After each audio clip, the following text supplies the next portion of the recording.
अस्सलाम वालेकुम। मैं शगुफ्ता गिम्मी लोधी एक मरतबा फिर आपकी खिदमत पे हाजिर हूँ और जामियात में उर्दू तहकीक। अम, आज का जो हमारे पास मकाला है वो अलीगढ़ मुस्लिम यूनिवर्सिटी का है और ये मकाला जो है ये मज़हर इमाम की शख्सियत और अदबी खिदमात के बारे में है। मकाला निगार हैं सादिया परवीन और इनके निगरान मकाला हैं प्रोफेसर मेहताब हैदर नकवी साहब। और इस मकाले का तारुफ कुछ यूं है कि 20वीं सदी समाजी, सियासी, मुआशी, माशरती, तहजीबी, इक्तसादी हर लिहाज से बहुत अहम सदी रही है। आलमी सतह पर भी 20वीं सदी में कई इनकलाबात रूनुमा हुए। हिंदुस्तान में सियासी सतह पर तकसीम का वाक़या रूनुमा हुआ। हज़ारों, लाखों इंसानों की नक़्ल मकानी, फ़सादात, कत्ल, गारतगिरी जैसे वाक़यात और हालात ने ज़िंदगी के हर शोबे पर असर डाला। चूँकि ज़िंदगी ही की तरह अदब भी तग़य्युर पज़ीर होता है, ताहम अदब में बड़ी तब्दीलियाँ वाक़या हुईं। उर्दू अदब में तरक्की पसंद तहरीक, हल्का-ए अरबाब-ए-ज़ौक़, जदीदियत और फिर माँ बाद जदीदियत के रुझानात और तहरीकें अपना असर दिखाकर अदब में असालीब, ज़बान, मौज़ूआत, ख़यालात में तब्दीलियाँ पैदा करने का अहम ज़रिया रही हैं। बेशुमार शायर और अफ़साना निगार 20वीं सदी में पैदा हुए। मज़कूरा तहरीकों और रुझानात के ज़ेर असर रहकर भी और इनसे अदम वाबस्तगी के तहत भी इन शोरा ने अपना कलाम और तख्लीक़ात पेश की हैं। मज़हर इमाम का शुमार जदीद गज़ल गो शायरों में किया जाता है।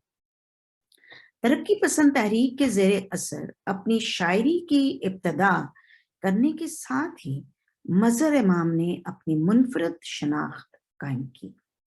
उनके इब्तदाई ज़माने के कलाम से ही उनके ज़ाती महसूसात व जज़्बात की शिद्दत और इनफ़रादी तजुर्बा और मुशाहिदा उन्हें अपने हम असरों में मुनफ़रिद मुकाम अता करता है।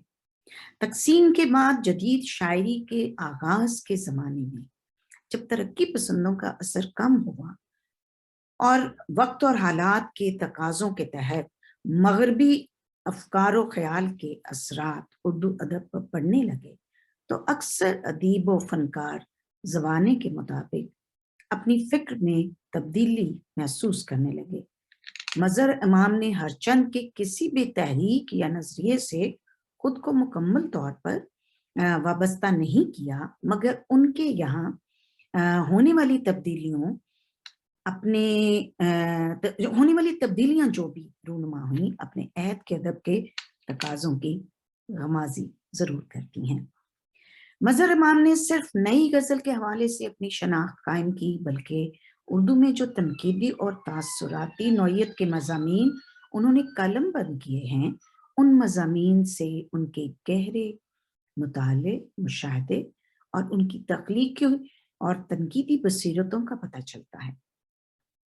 लिहाजा मज़हर इमाम अपनी शायराना और तनकीदी सलाहियतों की वजह से अपने हम असरों में हमेशा मुमताज़ रहे हैं।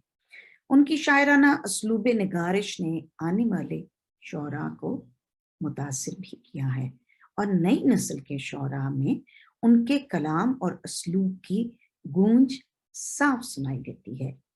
मज़हर इमाम की इन्हीं गूनागू फन्नी और शेरी तख्लीकात की बिना पर इस बात की ज़रूरत महसूस हुई और महसूस होती भी है कि उनके ऊपर एक मबसूत मकाला कलमबंद किया जाए। लिहाजा इसी इरादे और लगन के तहत मज़हर इमाम के फ़न और शख्सियत को सामने रखकर ये मकाला दिल्ली यूनिवर्सिटी अलीगढ़ मुस्लिम यूनिवर्सिटी की ने लिखा और इसके 5 अबवाब हैं। पहला बाब मज़हर इमाम की शख्सियत के मुतल्लिक है, जिसमें आबा अजदाद, वतन,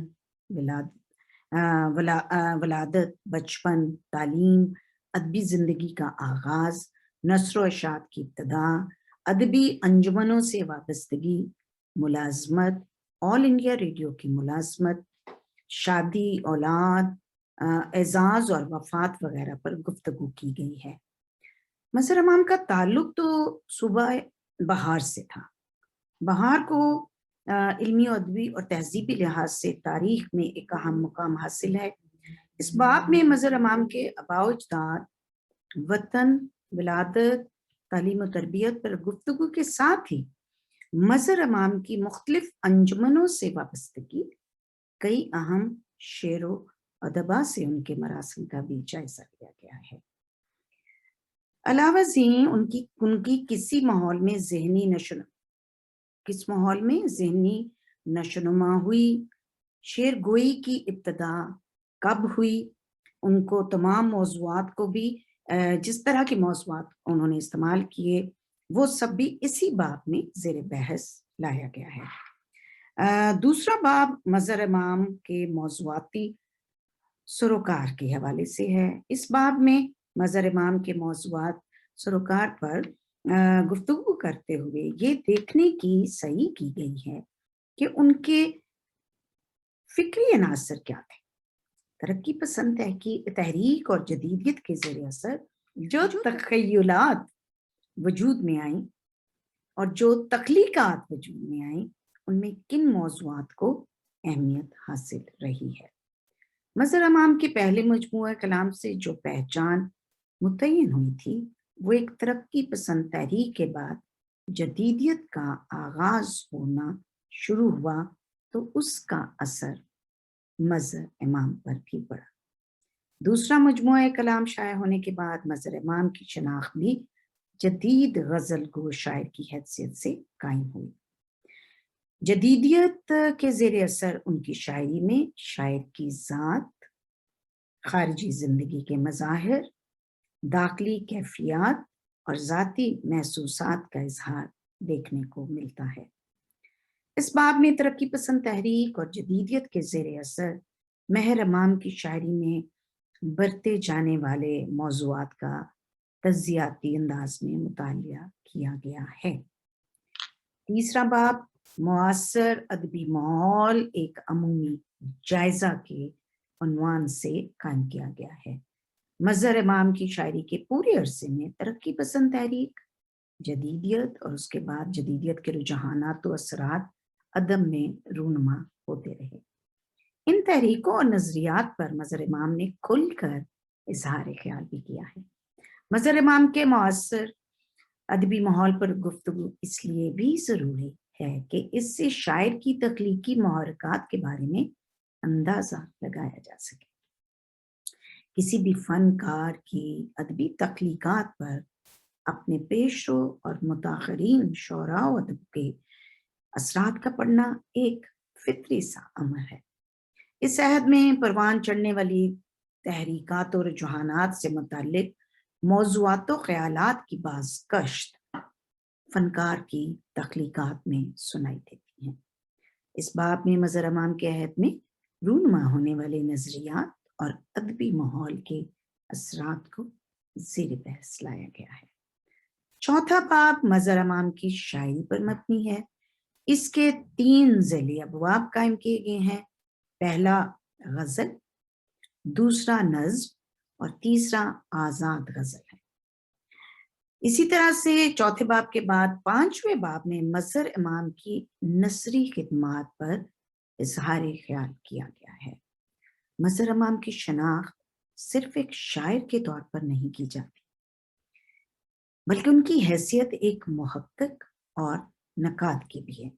अपने ज़माने के तो जनाब ये था आज के मकाले का तारुफ, और इस तरह से हम अगली नशिस्त में एक और मकाले के साथ हाजिर होंगे। इजाज़त दीजिए। अल्लाह।